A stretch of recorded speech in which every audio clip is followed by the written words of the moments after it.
warahmatullahi wabarakatuh.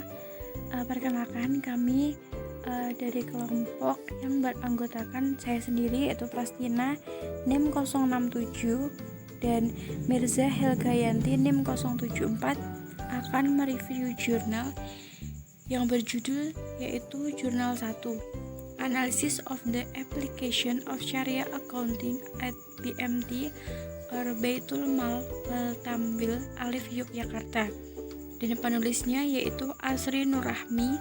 Kemudian penerbitnya Jurnal Online UITM Cawangan Johor, tahun terbitnya 2020, kemudian nomor ISSN-nya 2600/8564. Yang pertama yaitu pendahuluan. Penelitian pada jurnal ini bertujuan untuk menganalisis penerapan akuntansi syariah pada BMT Alif Yogyakarta.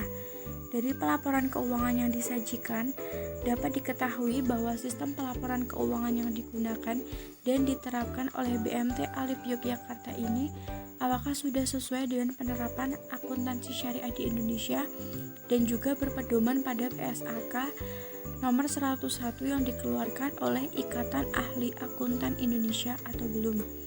Dan penelitian ini menggunakan metodologi penelitian deskriptif komparatif, yaitu metode kuantitatif dalam berupa angka-angka yang diperoleh dari laporan keuangan yang disajikan, dan metode kualitatif berdasarkan hasil wawancara bagian keuangan.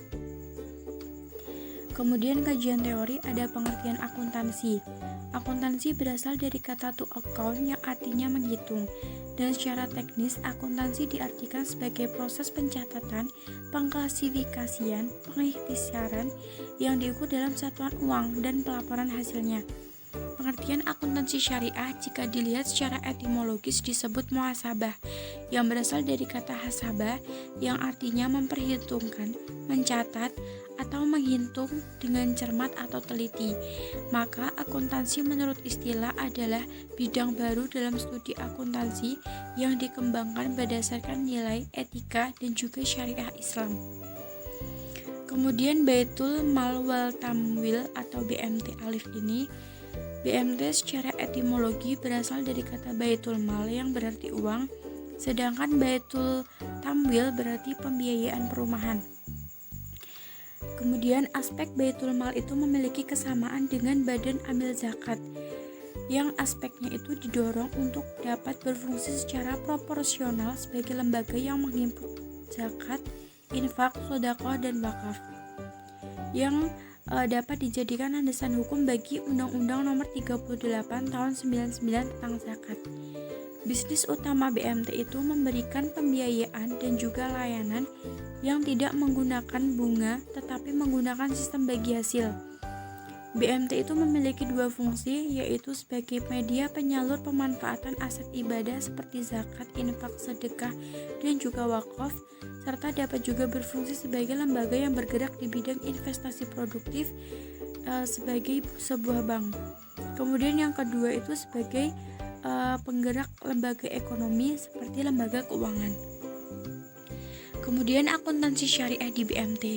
Nah, pada dasarnya prinsip operasional BMT itu harus bebas dari riba dan harus mampu mendorong masyarakat untuk mengamalkan ajaran Islam dan mekanisme bagi hasil. Lembaga keuangan itu harus beroperasi secara ketat berdasarkan prinsip syariah yang tentunya berbeda dengan prinsip yang dianut oleh lembaga keuangan non-syariah. Dan prinsip yang dimaksud itu adalah yang pertama, sebuah larangan pemberlakuan bunga dalam segala bentuk dan jenis transaksi. Yang kedua, menjalankan kegiatan usaha dan perdagangan berdasarkan keadilan dan kemanfaatan hukum. Yang ketiga, mengeluarkan zakat dari hasil kegiatannya. Yang keempat, larangan menjalankan monopoli. Dan yang kelima, bekerja sama dalam membangun masyarakat melalui kegiatan bisnis dan perdagangan yang tidak dilarang oleh Islam. Kemudian metodologi penelitian, jenis penelitiannya itu menggunakan jenis metode penelitian kualitatif dan juga kuantitatif. Nah, jenis dan sumber data itu yang digunakan adalah data kualitatif dan juga data kuantitatif. Dan sumber datanya itu diambil dari data primer yang diperoleh dengan melakukan wawancara dengan narasumber. Kemudian ada juga data sekunder seperti laporan keuangan dan buku-buku literatur yang terkait dengan penelitian ini. Kemudian analisis datanya digunakan dalam penelitian ini adalah analisis kualitatif dengan menggunakan metode deskriptif komparatif. Dan hasil pembahasannya itu pelaporan keuangan di BMT Alif dilakukan dengan mengacu pada pedoman standar akuntansi syariah yang berlaku di Indonesia. Pengoperasian BMT Alif itu selalu mengacu pada nilai-nilai Islam dan menghindari riba. Dan semua produk yang ditawarkan kepada pelanggan adalah produk yang sesuai dengan akad dalam Islam, yaitu murabahah, mudorobah, ijaroh, wadiah, qad, dan akad lainnya. Dan ada banyak kekhususan BMT Alif. Yang pertama itu adalah sebagai lembaga yang untuk menghimpun dan menyalurkan dana yang bebas dari riba. Yang kedua, pada praktiknya mayoritas pelanggan BMT itu berasal dari sektor informal di wilayah kota gede yang terkenal dengan kerajinan peraknya. Dan BMT merupakan alternatif akses pendanaan dari usaha mikro. Dan yang ketiga, potensi dana yang dimiliki BMT Alif itu sangat besar. Yang kemudian keempat itu BMT merupakan lembaga keuangan syariah yang sistem operasionalnya berdasarkan prinsip ekonomi syariah.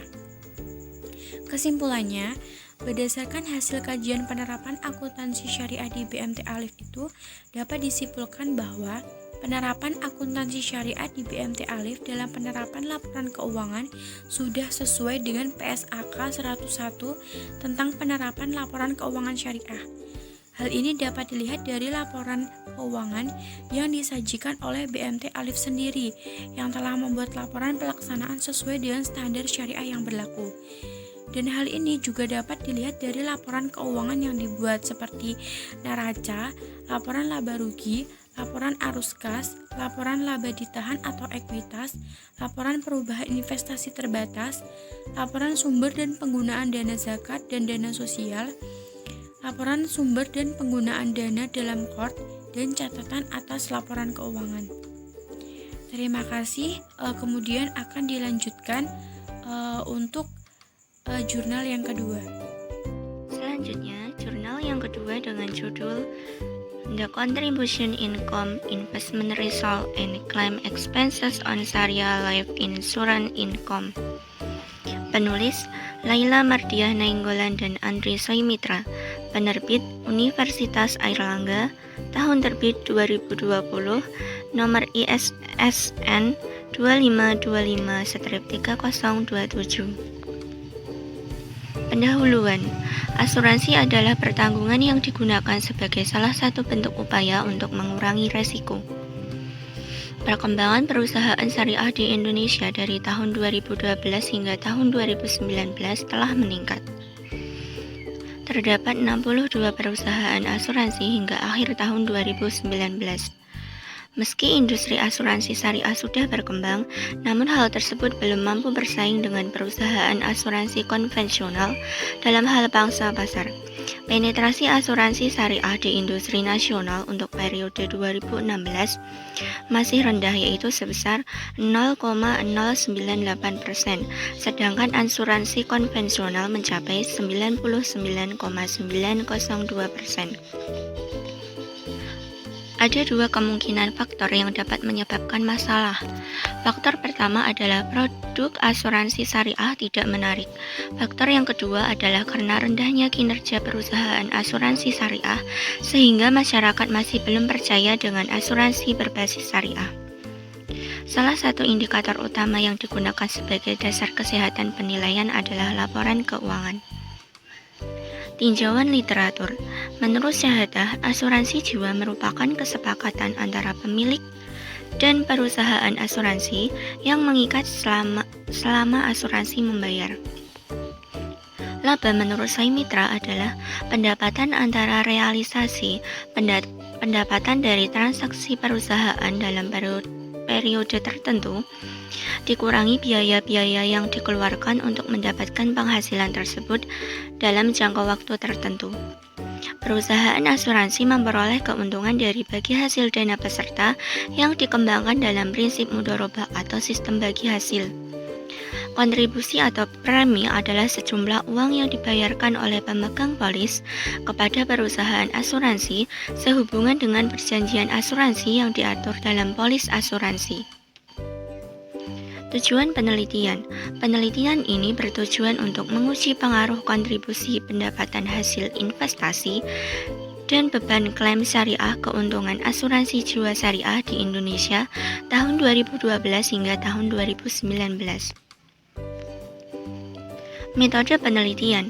Metode dalam penelitian ini adalah metode purposive sampling, yaitu metode pengambilan sampel berdasarkan pertimbangan tertentu.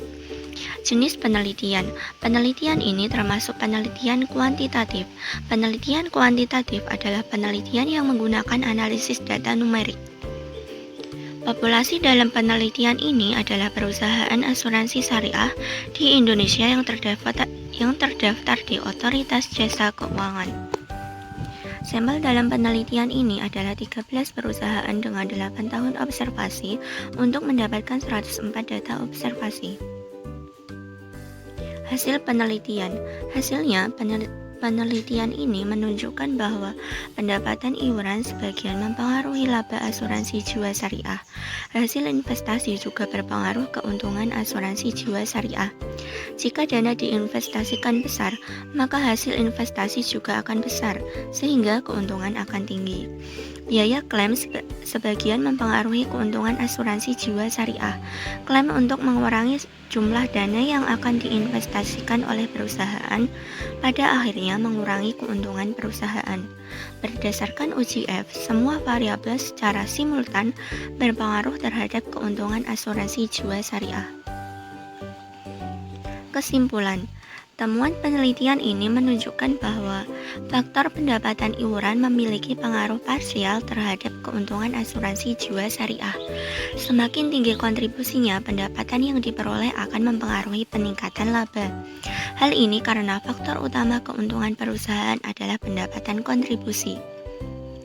Untuk meningkatkan keuntungan harus dibarengi dengan pendapatan kontribusi yang memadai. Sebaiknya jika laba rendah ini menunjukkan lemah pendapatan premi. Oleh karena itu, penentuan besarnya iuran peserta atau kontribusi memegang peranan penting dalam kelangsungan hidup perusahaan dan peserta. Demikian pula faktor hasil investasi secara parsial mempengaruhi laba perusahaan asuransi jiwa syariah. Artinya, jika hasil investasinya tinggi, maka keuntungannya akan tinggi. Dan sebaliknya, jika dana yang diinvestasikan besar, maka hasil investasinya akan besar, sehingga keuntungannya akan tinggi. Begitu juga dengan faktor biaya klaim secara parsial mempengaruhi keuntungan asuransi jiwa syariah. Hal ini karena klaim merupakan biaya yang harus ditanggung oleh asuransi syariah yang pembayarannya berasal dari dana tabaruk. Terima kasih, demikian yang dapat kelompok kami sampaikan. Kurang lebihnya mohon maaf. Wassalamualaikum warahmatullahi wabarakatuh.